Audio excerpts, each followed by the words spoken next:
Hey, what's up everybody? Sleefael is here. Thanks again for watching and welcome to my new subscribers.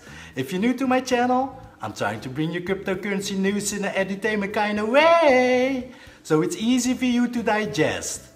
So today, I'm going to talk about IOTA. But before I'm going to talk about IOTA, I'm going to talk about the IoT and the problems that blockchain is facing with IoT at the moment. So let's start off with IoT. So what is IoT? I think most of you already know what it is, but just to break it down a little bit. So IoT stands for Internet of Things. So what does this mean? So the concept of the Internet of Things is to connect every device to the Internet. So that can be everything in a small scale at home, for instance starting with a smartphone, then a smart TV, smart watches, smart refrigerators, smart washing machines, smart lamps, but on a broader scale, smart offices or smart cities even. So let me try to make it a little bit more tangible with an example. So imagine you are at the office and you get a phone call already in the morning and it is your wife and she is saying like, "Hey Levi, you didn't do any groceries today. So what should we eat tonight? I cannot get the groceries now because I also need to go to work." And you are like, "Relax, don't panic." You take your smartphone, you look at the camera in your smart refrigerator, you see what groceries are there and what is still missing to have a dinner. You take your smartphone and you do the order at one of your favorite grocery stores. You do your order and it gets delivered on time at arrival when you are at home and you can do the cooking. Problem solved. So that is just an example of IoT where you have a relation between a human and a machine. And this is not future music, guys. I mean, Samsung, for instance, already has such a smart refrigerator with a built-in camera to see your inventory, for instance. But if we look a little bit more further in the future, it will be the case that your refrigerator checks the inventory itself and sees that you do not have any butter anymore. The refrigerator doesn't order directly to your grocery store. The grocery store sends the order to the local distribution center and a self-driving car will bring it to your house at the desired time of arrival. So in this case, it's a fully machine-to-machine relation. So let's see what Gartner, for instance, has to say about the growth of the Internet of Things. Gartner has forecasted that per 2020, 20 billion devices will be connected to the IoT.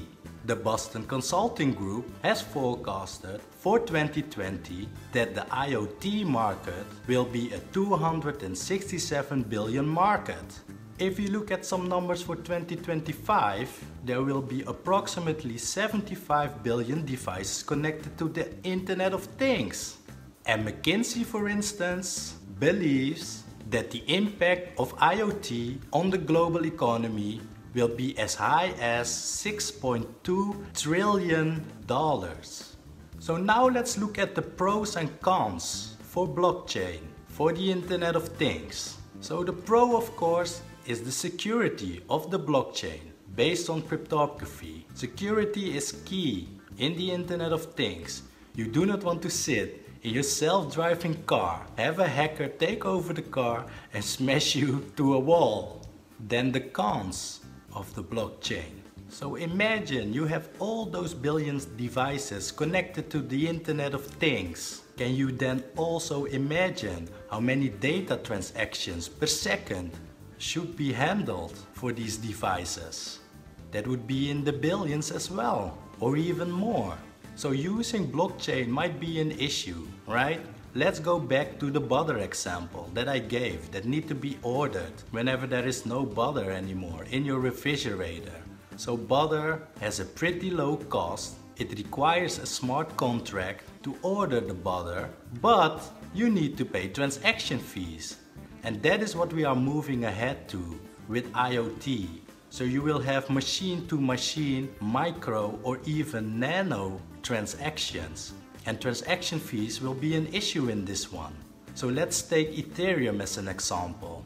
At the moment, the average transaction fee is already 50 cent at the moment. So you will lose a lot of margin there on your butter. So blockchain's current transaction capacity is not ready to handle large volumes for devices. Just to put things a little bit in perspective, let's take Ethereum again. So Ethereum can handle approximately 15 transactions per second. Yes, of course, they will move over to proof of stake, and then they will be able to do a little bit more transactions per second. But after proof of stake, they also have another scalability development on their roadmap. So apparently they know they have scalability issues to do it in these two phases, right? So does this number of 15 transactions per second or even 100,000 transactions per second sounds enough for billions of devices that will do billions of transactions per second? Just to give an example, Bosch and Cisco have tried out Ethereum for the Internet of Things, and they came to the conclusion that blockchain alone is not ready for the Internet of Things. So here is where IOTA comes to play. So IOTA seem to have the characteristics to be suitable to act as a backbone or a foundation layer for the Internet of Things. So all the transactions are free of charge. Let's keep the micropayments and nano payments into account. Having transaction fees will not be suitable in practice for the new economy. So IoT is infinitely scalable. The more transactions are being done, the faster the network will be. And it's due to their so-called Tangle distributed ledger. So it doesn't work with miners that need to do a validation and need to create blocks. But instead, you have some nodes, as you can see here in the scheme, and only 2 nodes that have done a previous transaction need to do a validation. I will not go too further into the technology since I'm not a technical expert, but I will definitely try to get some IOTA experts in my show so they can break it down for you. But as you know, I'm trying to make it easy for you to digest.